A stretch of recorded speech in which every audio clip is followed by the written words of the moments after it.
Bom, vamos falar hoje de incontinência urinária, que é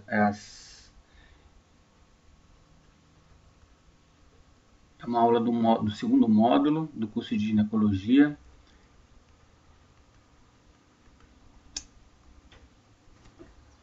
da graduação de medicina, né? Vamos lá.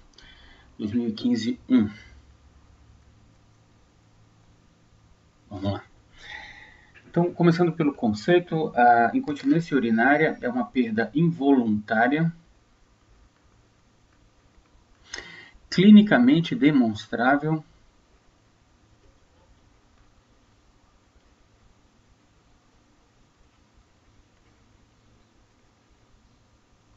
e que cause necessariamente um problema social ou higiênico para o paciente. Então, essa é a definição da Sociedade Internacional de Continência.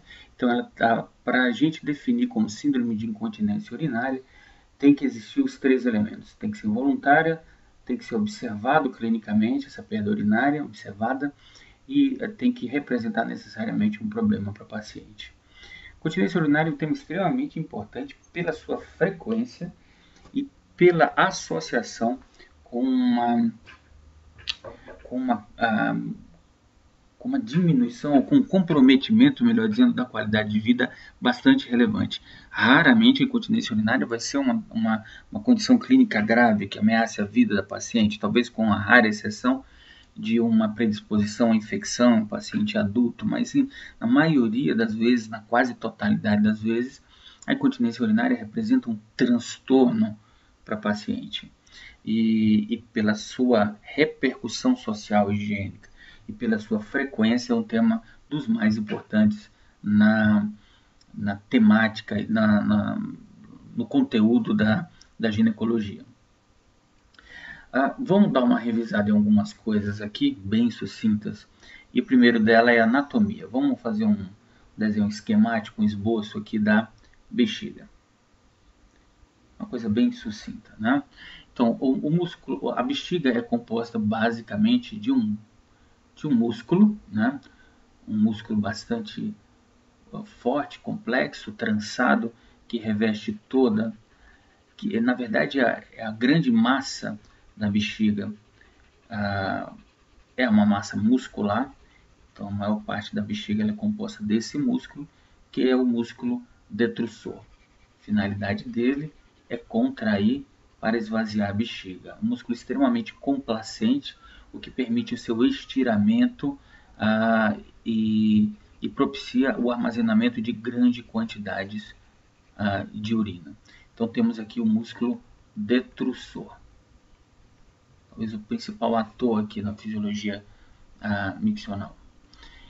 Além disso, existe uma cobertura parcial da bexiga, principalmente nessa parte aqui mais superior, por uma pequena camada de serosa de peritônio. Na camada mais interna, existe existe uma área fina, uma linha fina de revestimento, que é o epitélio vesical, que é um epitélio transicional denominado urotélio. Ok? Urotélio. Chegando na bexiga, vindo dos rins, existem os ureteres. O ureter vai penetrar aqui na porção mais inferior da bexiga, através de uma abertura, que é denominada de ósteo ureteral. E esses dois ósteos ureterais, junto com o ósteo interno da bexiga, formam uma área triangular denominada trígono vesical. E de extrema importância na fisiologia miccional. Nessa região, continuando aqui, como se fosse, entre aspas, a torneira aqui da bexiga, temos dois conjuntos musculares. O mais interno, mais interior, é o esfíncter interno da bexiga, que é lisa, de musculatura lisa, portanto, sob o controle do sistema nervoso autônomo. E aqui o esfíncter externo da bexiga, que é de controle somático, sistema nervoso somático. Finalizando, é importante entender que a bexiga ela está suportada ou apoiada num assoalho, num platô muscular, que é denominado de assoalho pélvico. Esse assoalho pélvico é formado de uma sobreposição de músculos que formam o diafragma pélvico, principalmente o músculo elevador do ânus, e o diafragma urogenital. O músculo transverso superficial e profundo do períneo são os principais componentes desse diafragma. Então aqui é uma visão anatômica sucinta da bexiga e suas relações anatômicas. Numa vista de perfil, é importante entender que a bexiga em sua posição normal, ela se encontra toda intraabdominal. Então, o corpo vesical, que é essa parte aqui do músculo dedutor, e o colo vesical, que é essa área do trígono mais os esfíncteres, eles são todos localizados numa posição intraabdominal.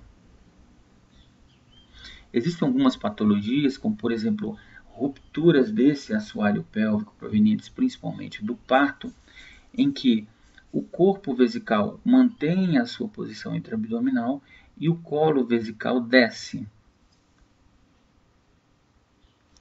formando-se uma estrutura extraabdominal.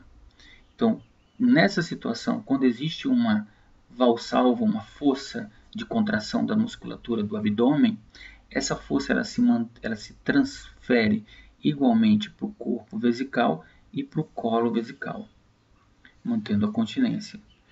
Por outro lado, quando o colo vesical está mais baixo, por uma ruptura do assoalho pélvico, quando a mulher tosse ou espirra, faz uma pressão abdominal, essa pressão se transmite para o corpo, mas não para o colo. Então é como se eu estivesse espremendo aqui a bexiga contra uma resistência menor que a resistência do colo. Essa é a base anatômica para a gente entender as incontinências urinárias que são decorrentes dessas rupturas do assoalho pélvico, que a gente vai ver mais na frente, que a gente chama de incontinência urinária de esforço. Então, gravem esse tipo de informação que a gente vai utilizá-la mais na frente. Bom, vamos falar um pouco de fisiologia, como é que funciona o controle miccional. Também esquematicamente, vamos desenhar aqui uma bexiga. Vou exagerar aqui no colo vesical, formar um calombinho aqui para poder ficar melhor de entender. Vamos chamar isso aqui de corpo vesical, isso aqui de colo vesical. Existe um outro elemento anatômico que é o sistema nervoso central, com sua base no encéfalo. Sou muito bom de desenho não, mas vamos tentar entender. E o cérebro. Ele desce aqui, formando o cone medular, a base do cérebro, a base do encéfalo e o cérebro. Essas duas estruturas elas têm que se comunicar, e essa comunicação que é responsável pela continência urinária. Vamos dividir o sistema nervoso central aqui também em partes. Aqui, essa região que começa no final da coluna lombar até a parte sacral, nós temos o sistema parasimpático. Gânglios do sistema parasimpático e fibras saindo e chegando a essa região, todas pertencentes ao sistema parasimpático, sistema nervoso autônomo. Aqui, a partir no nível torácico, coluna torácica, temos o sistema simpático, também do sistema nervoso autônomo. Uma outra região anatômica importante na fisiologia do ciclo menstrual é uma área da ponte, que a gente chama de centro pontino miccional. Aqui a abreviação em inglês. E também, para finalizar, a área do córtex cerebral. É a integração entre esses sítios anatômicos interligados por feixes nervosos ou vias nervosas que vão contribuir para o sistema da fisiologia miccional. Vamos tentar começar falando de um arco reflexo importante, que é o arco reflexo miccional. Então, normalmente a bexiga começa vazia e ela começa a se encher e ela passa a se encher de bexiga, de urina, perdão. A partir do momento em que existem receptores de estiramento na parede do músculo detrusor, que eles detectam esse aumento volumétrico na bexiga. E eles mandam uma mensagem até aqui a região sacral e que estimulam esses neurônios sacrais a produzirem uma resposta neurológica. Então, existe uma aferência de sinal mediado pelo neurotransmissor acetilcolina. Essa acetilcolina provoca uma contração do músculo detrusor que compõe o corpo da bexiga e, ao mesmo tempo, provoca um relaxamento do esfíncter interno da bexiga. Essas duas ações provocam um esvaziamento da urina. Esse é um arco reflexo que nós denominamos de arco reflexo miccional. Ok. Pois bem, esse seria o mecanismo de o paciente urinaria sempre que houvesse um mínimo estiramento desses receptores, ou seja, uma mínima quantidade de urina na bexiga. Mas isso não ocorre normalmente, porque existe uma outra via nervosa complementar, ou integrada, melhor dizendo, que também sobe para cá e se comunica com o centro pontino miccional. Então, a ponte, esse local da ponte, age continuamente como um tônus, inibindo esse arco reflexo miccional. Então, ele segura o arco reflexo até um momento mais apropriado. Então, ele bloqueia esse arco reflexo e, ao mesmo tempo,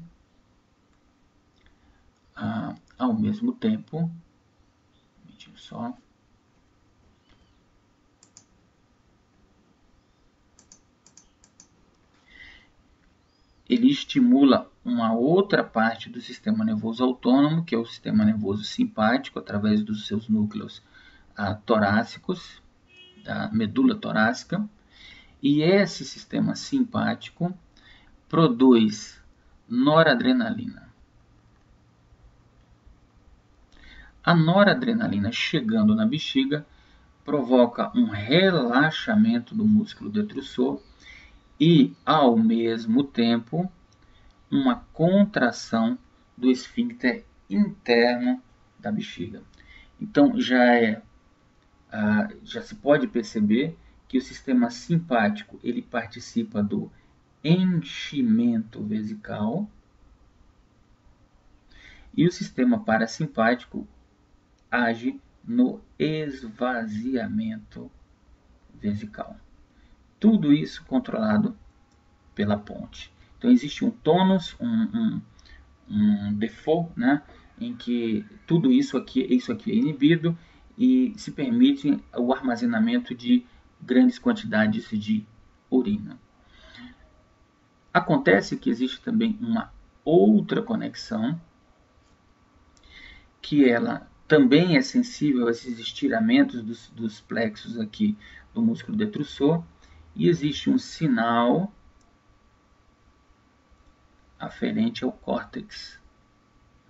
Então, neste momento em que a bexiga se enche, existe por parte da paciente a consciência miccional. Então, ela sabe que a bexiga está cheia e ela tem uma vontade de urinar, que a gente chama de urgência miccional. Se for socialmente conveniente para essa paciente, ou seja, tiver um banheiro por perto, ela libera o processo de micção. Então, como é que isso é feito? O córtex manda mensagens para o núcleo pontino, o centro pontino, bloqueando esse centro pontino. Então, o que acontece aqui embaixo é que existe uma perda da inibição do arco reflexo miccional e existe um bloqueio do sistema parasimpático. Então, o córtex libera o arco reflexo miccional. O que acontece? A acetilcolina chega na bexiga, contrai o músculo detrusor, o esfíncter interno do colo abre, a noradrenalina deixa de agir e deixa de relaxar o músculo detrusor, e a noradrenalina deixa de agir e deixa de contrair o esfíncter interno do colo vesical. Além disso, diretamente do córtex existem fibras do sistema nervoso somático que vão agir no esfíncter externo da bexiga, relaxando. E é feita, então, e se inicia então o processo da micção.